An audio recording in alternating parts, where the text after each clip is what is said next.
It is 11:30, time to talk all things people, power, and politics on Detroit's only nightly political talk show. Thanks so much for tuning in. This is The Pulse. I'm Roop Raj. We've got a loaded show and no time to waste. Republican commentator Rocky Rachkowski and Democratic Congresswoman Debbie Dingell debate a controversial bill working through Congress that has some women worried. We're talking also with Dr. Abdul El-Sayed. Just hours ago, the latest candidate for Senate. He'll be joining us here in Studio C. And we built this show around you, so we want to know what you think so far. I asked you on social media, which of these confirmed Senate candidates has your vote? State Senator Mallory McMurrow, former Wayne County Health Director Dr. Abdul El-Sayed, and former Congressman Mike Rogers. Here's what some of you are telling me right now on The Pulse. And take a look. Ali says, Abdul has my vote. He has a clear vision and plan to execute that vision. Patty says, Mike Rogers. He's going to be working for us. And Megan says, Mallory for sure. She's a breath of fresh air, a working mom who really understands the issues and wants to make a difference. Don says, none. He doesn't like anyone on that list. We'll hear from Dr. El-Sayed coming up in about 10 minutes. We've also put out the call to Congressman Rogers to do an interview here. His team said they're working to find a date soon. And State Senator Mallory McMurrow's interview is on fox2detroit.com. She joined us just a few weeks ago. Like we said, a lot to get to tonight, so let's get you up to speed on some of the big stories we're following at this hour. Let's begin at the Consumer Financial Protection Bureau, where the Trump administration cut nearly 90% of its staff. Roughly 1,500 people will be laid off, leaving roughly 200 people at that agency. This was an agency created after the 2008 financial crisis. The Bureau says mortgage issues will be the top priority, while issues with medical debt, student loans, and digital payments will get less attention. And the fight over this man's wrongful deportation and the Trump administration's refusal to follow the Supreme Court's order to bring him back from El Salvador playing out in court once again today. A three-judge panel refusing to block a judge's decision to order sworn testimony from the administration to figure out if they followed her order to bring back Kilmar Abrego Garcia. He's in an El Salvador prison right now after he was deported on an administrative error. But the Trump administration's repeatedly claimed he's a member of the MS-13 gang. Abrego Garcia's lawyers say they haven't shown evidence of that yet. We're diving deeper into that immigration issue tonight with a man who works on it every single day. Attorney Elias Muad is in Studio C tonight. Always good to see you, Eli. Thanks for joining us here on The Pulse. Hi, Roop. How you doing? Good to see you. We're doing well. So much to talk about. A lot going on, like I said last time. You're right. And let's begin with right here with Kilmar Abrego Garcia. Right. This whole issue as to whether or not he's a gang member. That's a really important piece of this pie, wouldn't you say? And so far, prosecutors haven't produced evidence that he is. Well, that's the problem. The courts are saying you didn't give him his due process rights, meaning let the government try to prove that he's part of this gang and let him prove that he's not before you take him without any authority or due process to El Salvador. And the courts have said, United States, you got to help facilitate, or you need to facilitate to get him back. So now we have a word facilitate. Well, what does that mean? That's what everybody's saying. Do you just call El Salvador and say, we want him back, and that's it? Or do you really have to work hard to bring him back? But the burden of proof at the root of this issue is really on the prosecution, isn't it? It is. And they have a responsibility to produce evidence that this is the case. In the meantime, we know that this president is defying a Supreme Court order, essentially saying, this president, look, this is a matter of safety for the people of America. And as the executive branch, I think it's important for me to decide, not a judge at a district or Supreme Court, what's safe and what's not. Will that hold up? I don't think it does. Let me tell you why. I think you got to come back, give him the due process. I can guarantee you he's going to get deported. I got to believe there's some evidence about some gang affiliation. He does have some prior small criminal record that I've read, domestic violence, etc. Bring him back. He's probably going to get deported anyway. And again, the government doesn't want to do it. The courts have said you need to facilitate his return. I want to ask you this. I mean, look, no one is saying this person is the person of the year. This is clearly someone who has a troubled past, riddled with all kinds of issues. Right. The issue at task here is due process. Right. And that's what's kind of at debate here. But I want to ask you about what can happen as we move forward. The Supreme Court basically is saying, look, you're thumbing your nose at us. What recourse does the Supreme Court have? And I imagine there is some on the executive branch. Well, here's the problem. When you have an opinion that says, U.S. government, you got to help us, you got to facilitate his return, but the government doesn't return him, well, how is the U.S. government at fault? Because they we're trying to facilitate his return, but the other country says we're not bringing him back. The word facilitate should have never been in any opinion. They should have said, you have to get them back. So it wasn't a very clear order from the Supreme Court. It was very open-ended, and there's been a lot of controversy on the news and other areas that I've heard on the radio and TV about the word facilitate. What does it mean? So a 6-3 conservative majority may have something to do with it. Perhaps they're putting their foot down, but not hard enough. They are putting their foot down, but not hard enough. The problem is here, if it doesn't stop at this person, well, who else are they going to deport without due process? And that's where you have the left saying that, then you have the right saying he's a bad guy, who cares, let him go back to the country without due process. And I think anyone out there will say again, whether you're Democrat or Republican, we have Congresswoman Dingell, who's been on the show before, who said, look, no one wants someone who's been accused of a violent crime or part of a gang sitting in the United States in our country. So we understand that that to be the case, but due process is the issue here. One last question. The White House says, look, U.S. courts lack the authority to compel a president to force a foreign nation to return somebody. I find that to be an interesting argument. What are your thoughts on that? Well, again, you go back to the word facilitate. What happens if the U.S. government says to this country, we want him back, we're trying to facilitate, and then they tell the U.S. Supreme Court or the Court of Appeals, the Federal Court of Appeals, well, we tried, we can't get him back.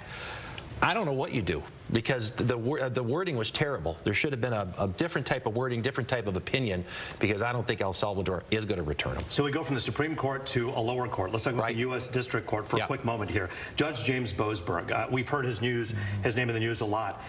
Some people are just saying, look, this is an activist judge who hates Trump. People who are judges have opinions on things, right? They do, but there were 3 judges that made this ruling, and one was a Reagan appointee. So you do have some intermingling of right and left in there, and they all agreed that they should have never taken him away from this country to the other country without due process, because nobody wants our government to start doing stuff like this without due process. Where does it end? Where does it start again? So many people across the state watch the show because they want clarity on what they see, and you always bring it here at this table, and we thank you, Eli Mawad, for your time. Appreciate that. Thanks for joining us on The Pulse tonight. My pleasure.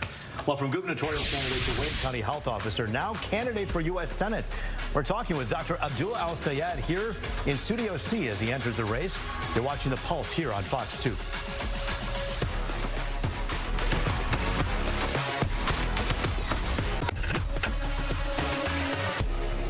Back now on The Pulse, looking at all things people, power, and politics. Joining us now to talk about his entrance into the race for Senate, now former Wayne County Health Director, Dr. Abdul El-Sayed.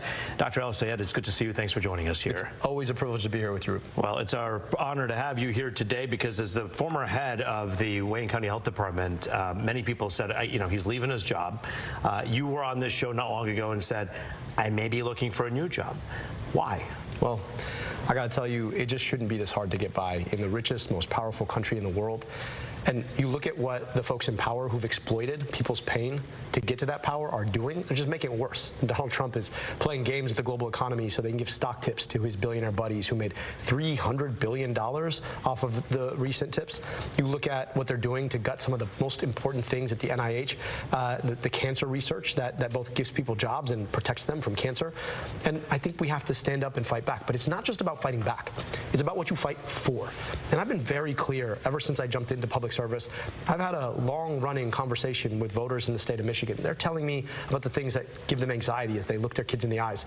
They worry about whether or not they're going to be able to afford their health care, about whether or not the economy will still include them and will pay them a fair wage, whether or not they'll be able to breathe clean air or drink clean water. And the fight for those things right now is in Washington, D.C.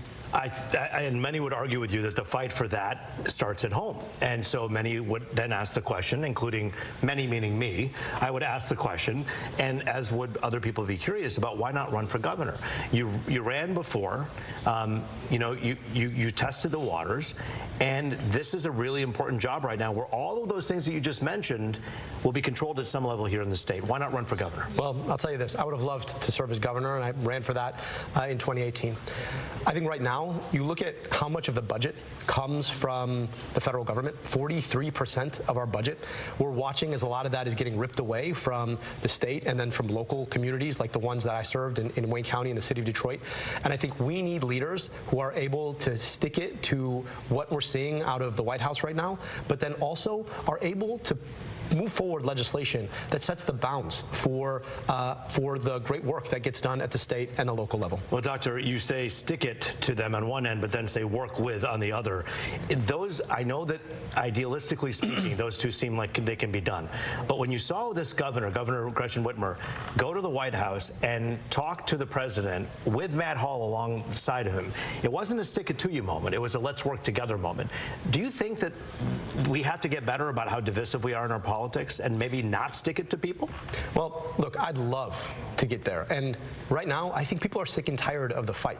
But I will tell you this, when somebody pokes you in the eye and then says, hey, we should work together, at some point you're like, hey, you can't keep doing terrible things and think that the response should be that we treat this as business as usual. I mean, we're literally watching as this administration is disappearing people off the street in contravention to the basic tenets of our Constitution. We're watching as they're disobeying basic Supreme Court orders, which is a violation of so much of what we understand to be how the constitutional order and checks and balances work. So this is not normal time. What does a Senator El-Sayed do to try to stop that? Well, I'll tell you this. My hope is that I get elected alongside several other Democratic senators, that we take back power, and that we're able to use the power of the legislature as a check against Donald Trump and Elon Musk and all they're trying to do with Doge and in gutting our economy. And so I think there's an opportunity, if we're willing to be clear about the challenges that people face. I think there's a frustration that a lot of people have with Democrats right now. I just want to call it out. It's that we try and triangulate around what it is that is going to be the least offensive to anybody. And then we end up saying nothing at all, but very enthusiastically. And if you're out there saying nothing at all enthusiastically, you look ridiculous. So my point is, I've been listening to the challenges that people have, and my point is I'm not afraid to show you what I think the future should look like based on what you're telling me you need. And that's the kind of campaign we want to wage, and if we do, I think we can win. Listen, Senator Gary Peters and Senator Debbie Stabenow have been in the room where it all has happened for a long time. What is it that you would advise them of? And I'm not saying that tritely at all. What would you advise them of that you see that they don't, that they should be doing differently? Well, I'll tell you this. I got a lot of respect for Senator Peters and Senator Slotkin.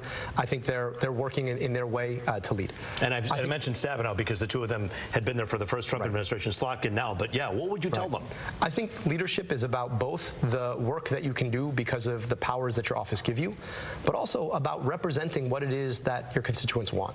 This is not a normal moment in American politics. This is unprecedented in a lot of ways, and I think it's a bit of a break glass moment. And so a lot of the decorum that we have seen in the past, assuming that this is just politics as usual, I think we need to be questioning. I think the reason that you've got folks like Senator Bernie Sanders and Congresswoman Alexandria Ocasio-Cortez filling 36,000 person arenas right now is because they are speaking directly to the leadership that folks want to see out of their elected members, even beyond what it is that they can do specifically in terms of what the office gives them. A big number is 77 million, the number of people who voted instead of those leaders like Bernie Sanders and others in their party and voted for Donald Trump.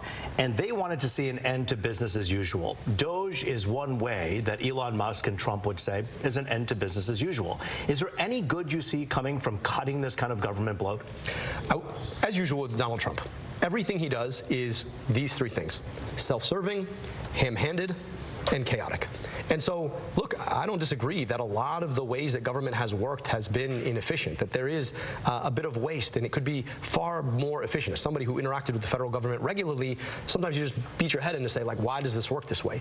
But this ain't it. And I think there's an opportunity to, in this race, define it around the frustrations that people had going into 2015 and then again into 2024 that Donald Trump exploited to get elected.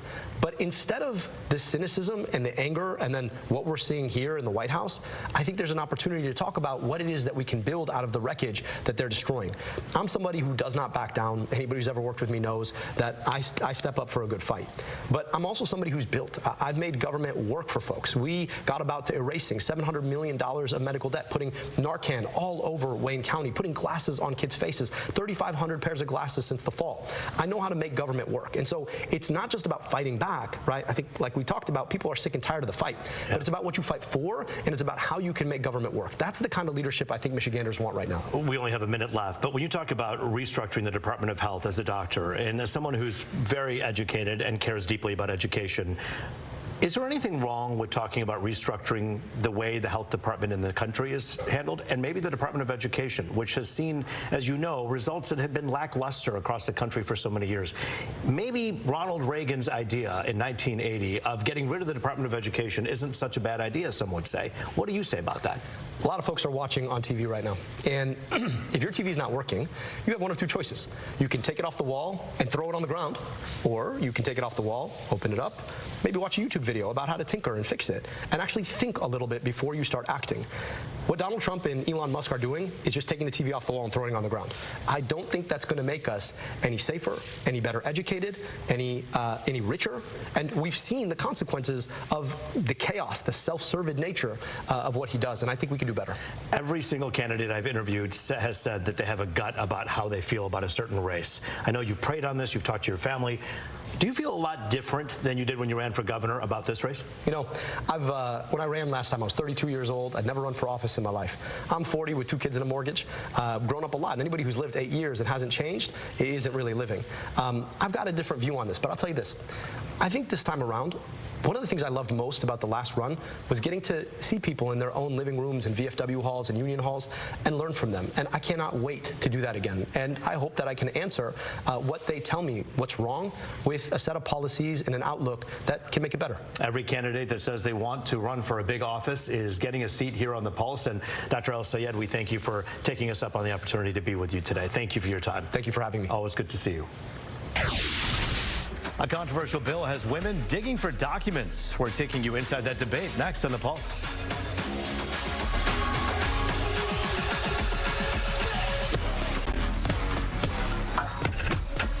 It is People, Power, and Politics. Welcome back to Detroit's only nightly political talk show.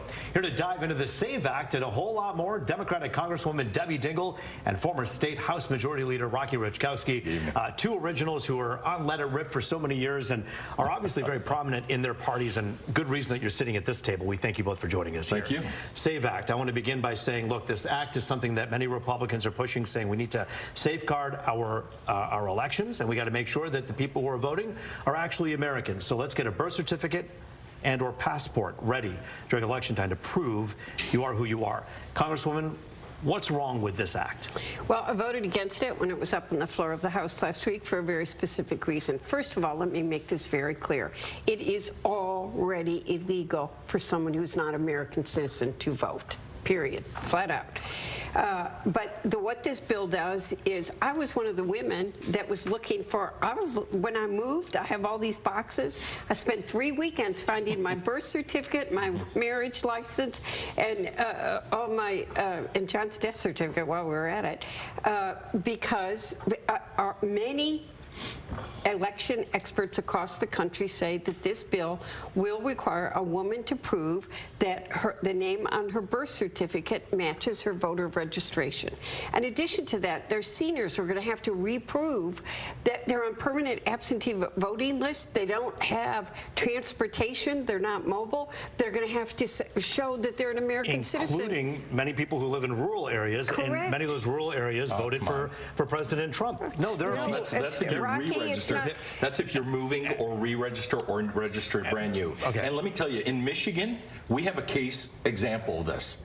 Our own secretary, not just that guy in Ann Arbor, but our own Secretary of State now just recently reported that there were 16 people that voted. It doesn't matter how many, 16 but Rocky, that they were not caught, allowed to vote. They were caught.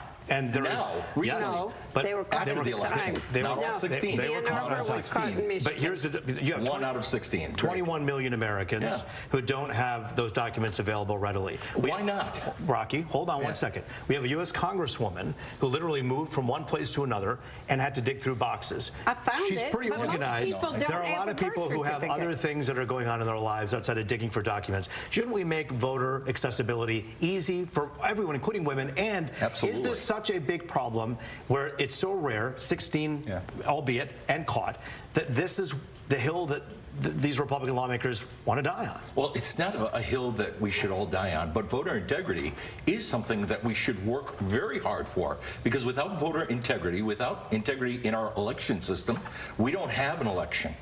we become a third world I dictatorship. totally agree with you on voting integrity, but I think we should also be encouraging people to vote. What are you going to do about somebody who's stationed overseas and can't go into a clerk's office and show their birth certificate? When you're stationed overseas, absolutely, because in your 201 file, listen, you're talking to someone that served for 27 years. You have a birth certificate in your military file. To join the U.S. military, you need a birth certificate. Okay, so outside of the military, there are other people out there who it's going to take a little bit of time. And as I talked to Lisa McClain, the representative, she said it's worth taking the time and the effort for democracy. That's the argument Republicans are making. Yeah, but the key is we want to make voting easier. I agree with you, Debbie. We want to make voting easier. Not discourage it. But exactly, not discourage it. League of Women Voters is opposed to this bill. League of Women Voters is against a lot of things, but that are smart for America. But we want to make also election fraud very difficult, and this is how you do it. Okay, well, this debate continues. By the way, this is really juicy because the Democrats in 2019 sponsored the Freedom for People, or the People Act, which talked about. All right, Rocky, we got to move on. We got to move on. Bottom line is this: this is going to go to the Senate, and the Democrats have promised and vowed that they're going to block this. So it may not even see the light of day. Yeah, we'll continue to talk about this. In the meantime, let's talk for a moment about Kilmar Abrego Garcia. Sure. And President Donald Trump basically refusing to follow a Supreme Court order. No, he's not. Yes, he is. No, he's not. He has refused to follow the order which says, as you know, to facilitate bringing this back. Yes. Facilitate. You had Eli earlier here, a great attorney, who explained the difference between facilitate and effectuate. The lower court, the lower federal court judge, specifically put in the decision that they needed to effectuate the bringing back of a El Salvadorian citizen back to the United States. Are you kidding me? The Supreme Court basically said we need to facilitate. So listen, Pam Bondi said it right. The United States has to put a plane at the embassies ready in El Salvador, and if the president of El Salvador makes it happen, then it happens. Congresswoman, this is not the person of the year, this Abrego Garcia. We know that. He has a tattered list and somewhat of a rap sheet, and there's questions as to whether or not he's involved with gangs. Nonetheless, what is it about this that you have an objection with what the president's doing? I've got two problems, and this is not the only case. There are other courts that are now, and everywhere I go, people are saying to me, what do you do if you have a president of the United States that ignores the courts? And as you're well aware, there's another court that is looking at holding them in contempt. Due process. One of the fundamental principles of our Constitution that he whips out every time he sees me is due process. People are entitled to due process. People can make allegations. All kinds of things are happening. We have to have due process in this country. It is a fundamental right. I agree, but it's people that are subject to the jurisdiction thereof. It's written in the 14th Amendment, Debbie. It's very clear. This is an El Salvadoran citizen who, by the way, committed crimes. Who would have been deported anyway. He was arrested because of domestic. But the question here is, does the weight of the Supreme human trafficking? Does the weight of the Supreme Court hold any weight at all with this president? Absolutely, and that's what we want to know. And this president is listening to the Supreme Court. Well, listen, we're going to continue to talk about all of these topics, and we always appreciate having the two of you on. Next time we'll have you on for a longer period of time. Rocky, Congresswoman, thank you both for joining us. That is a Pulse for tonight. Thanks as always for joining us. I'm Roop Raj. As always, I'll see you tomorrow night. Have a good one.